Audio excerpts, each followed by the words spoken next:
बिस्मिल्लाहिर्रहमानिर्रहीम। अस्सलामुअलैकुम नाज़रीन, तमाम तारीफ़ें ज़ात पाक की जिसने ये कायनात तख्लीक की और दुरूद सलाम आखिरुज़्ज़मान नबी हज़रत मोहम्मद सल्लल्लाहु अलैहि वसल्लम की ज़ात पाक पर जिनकी वजह से ये कायनात तख्लीक की गई। नाज़रीन, आज की वीडियो में सबसे पहले आप सबको जुम्मा मुबारक मेरी तरफ से। तो जुम्मा से ईजी होकर यानी जुम्मा नमाज पढ़ के यहाँ पर वीडियो बनाने लगे हैं। तो आज की वीडियो में जो जुम्मा के ऊपर यानी मस्जिद रहमतुल लिल आलमीन के ऊपर जो सबकी निगाहें थी, जो मरकज़ टीएलपी का उसके ऊपर सबकी निगाहें थी, यानी सब लोग निशाना बांध के बैठे हुए थे कि वहाँ से क्या ललकार आती है, क्या आवाज़ उठती है, क्या पुकार आती है, क्या काल आती है। तो वहाँ से जो बातें हुई हैं वो आपके साथ शेयर होंगी कि वो क्या क्या बातें हुई हैं। और इसके साथ साथ पीर अफजल कादरी साहब ने, ताहिर शरीफी ने जो कल एक मीडिया अपनी टॉक की कॉन्फ्रेंस की, मैंने आपको उस मीटिंग का अहवाल जो था एक वीडियो में बताया था, वो भी इस वीडियो के अंदर शेयर होगा। तो आपने इसको मिस नहीं करना, लास्ट तक जो है ना वो देखना है, ये आपसे रिक्वेस्ट है।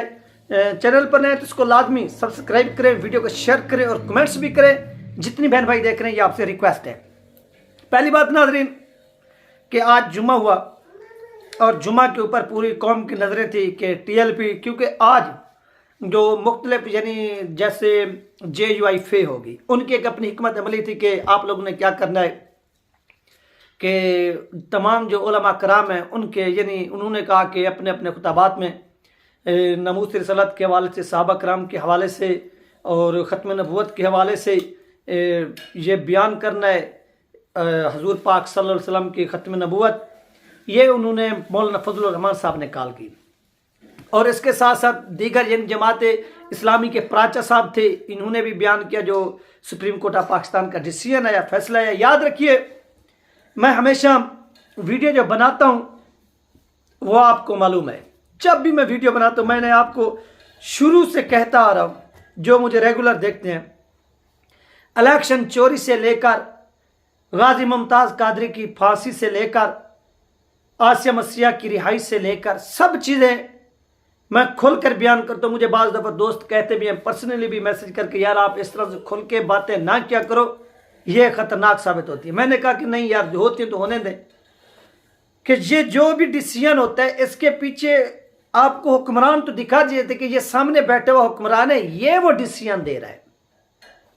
यानी आपको ये दिखाया जाता है कि यार गाजी मुमताज़ कादरी रहमतुल्लाह अलैह को जब फांसी दी गई तो आपको यह दिखाया गया कि इसको फांसी देने वाला नवाज शरीफ ही है।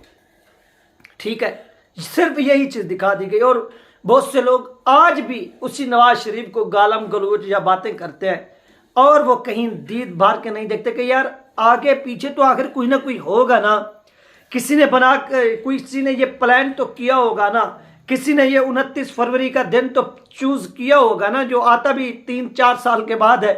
अगर कोई पॉलिसी मेकर तो होगा ना रियासती सतह पर। तो ये चीज़ भी थोड़ी आप गहराई में जाकर सोचा करेंगे, यार एक बंदे का काम ही नहीं है, एक जमात का काम ही नहीं है, यानी इसके पीछे आपका पूरा सिस्टम होता है और सिस्टम को पॉलिसी बना दी जाती है और इसके पीछे यूरोपीय यूनियन खड़ा होता है, इसके पीछे अमेरिका खड़ा होता है। फिर उन लोगों की मंजूरी से जो लोग यहाँ पर तैनात होते हैं वो उनके पीछे खड़े होते हैं, वो आगे, फिर उनकी लाइन आगे, यानी उधर से मंजूरी हुई, इधर से आपका बंदा कोई ऊपर आ गया, ठीक है, फिर उसको हुक्म हुआ, फिर वो अपने हुक्म के मुताबिक नीचे से MPAs बनवाता है, MNAs बनवाता है, फिर PM बनवाता है, PM फिर प्रेसिडेंट बनवाता है। ठीक हो गया। तो ये वो चेन होती है जो चलती है और उसके बाद यहाँ पर डिसीजन होते हैं, फैसले होते हैं, और जिसे हम क्या करते हैं कि खुश होकर जैसे नारे लगाते हैं किसी के खिलाफ के फलां भी मुर्दाबाद, फलां भी मुर्दाबाद, और हमें पता नहीं होता कि असल में पीछे बैठने वाला खिलाड़ी और है और जो सामने ये मैदान में जिसको उतारा गया है, जिसकी जो नेपी है वो गीली हो गई है, उस बेचारे को ये सामने कर देते हैं। यानी मुजरिम सब होते हैं लेकिन उस मुजरिम के साथ और भी मिले हुए होते हैं। एक मैं आपको मिसाल ये, जिस तरह से यहाँ पर आपके मोहल्लों में, शहरों में इधर उधर गैंग होती है जो लूट मार करती हैं, फिर यहाँ से लूट मार करके उस गैंग के सरगने को वो सब कुछ दे दिया जाता है, फिर लोग जाते हैं वो उसको सलूट भी मारते हैं, वो सरदार भी कहलाता है, वो भूंगा लेके, वो भत्ता लेके वो चीज़ें आपको वापस भी कर देता है और आप उसको रिस्पेक्ट भी देते हैं, आप चोरों को गालियाँ दे रहे होते हैं, लेकिन असल में मुजरिम वही होता है बड़ा। तो ये वो सिचुएशन है इस चीज़ को आप अपने जहन में रखा करें कि असल में बड़ा मुजरिम कौन है।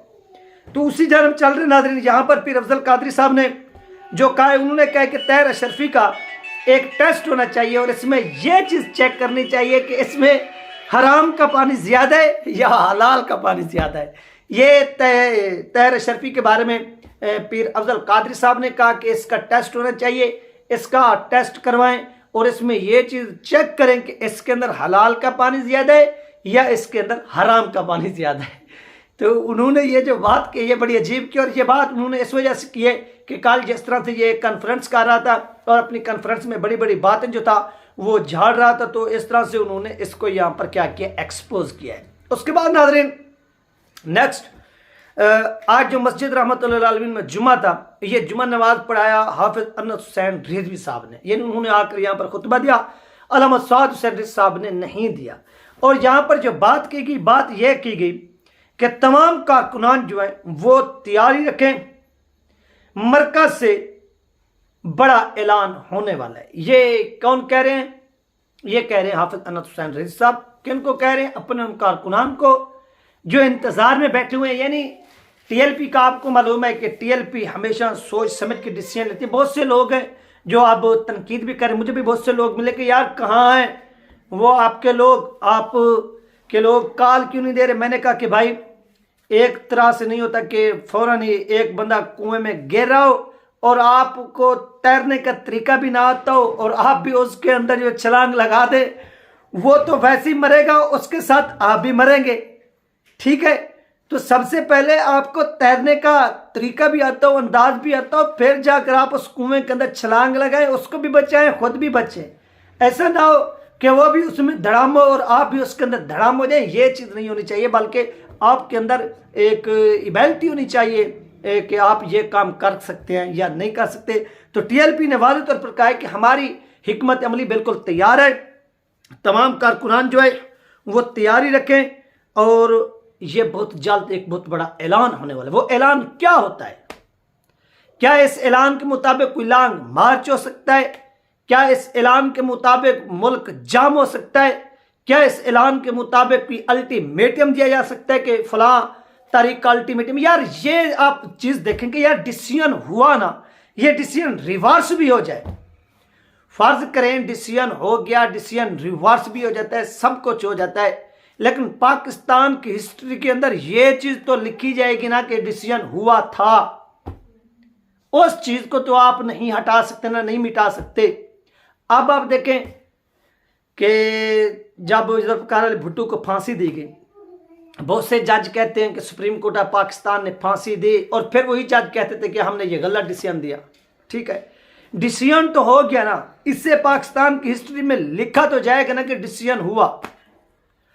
परवेज मुशर्रफ को जब जस्टिस मुजाहिद साहब ने पेशावर हाई कोर्ट के उन्होंने फांसी की सज़ा सुनाई, उसके बाद फिर मुज़हर अकबर नकवी साहब हो गए या दीगर जो जज थे, उन्होंने उस केस उस अपील के अंदर जाकर उसकी फांसी को जो ख़त्म कर दिया। लेकिन हिस्ट्री में अंदर लिखा तो गया ना कि मुजाहिद साहब ने क्या किया कि मुशर्रफ को फांसी की सज़ा सुनाई। इस चीज़ को कोई मिटा तो नहीं सकता ना। और इसी तरह ये जो डिसीजन है ये रिवर्स भी हो जाए, लेकिन हिस्ट्री के अंदर हमेशा लिखा तो जाएगा कि ये इस तरह से पाकिस्तान के अंदर हुआ था। तो ये यहाँ पर चीज़ हो गई। और उसके बाद नाज़रीन ये भी कहा गया कि हम वो मौलवी नहीं जो कहें कि चीफ जस्टिस साहब जो है वो एक बहुत बड़ा आशिक रसूल है, या इस तरह के। अल्लामा अनस हुसैन साहब ने कहा कि हम किसी के ऊपर कोई शक या किसी की किरदार कुशी नहीं करते, बल्कि हम एक डिसीजन लेते हैं, वो पावर लेते हैं। वो पावर क्या है?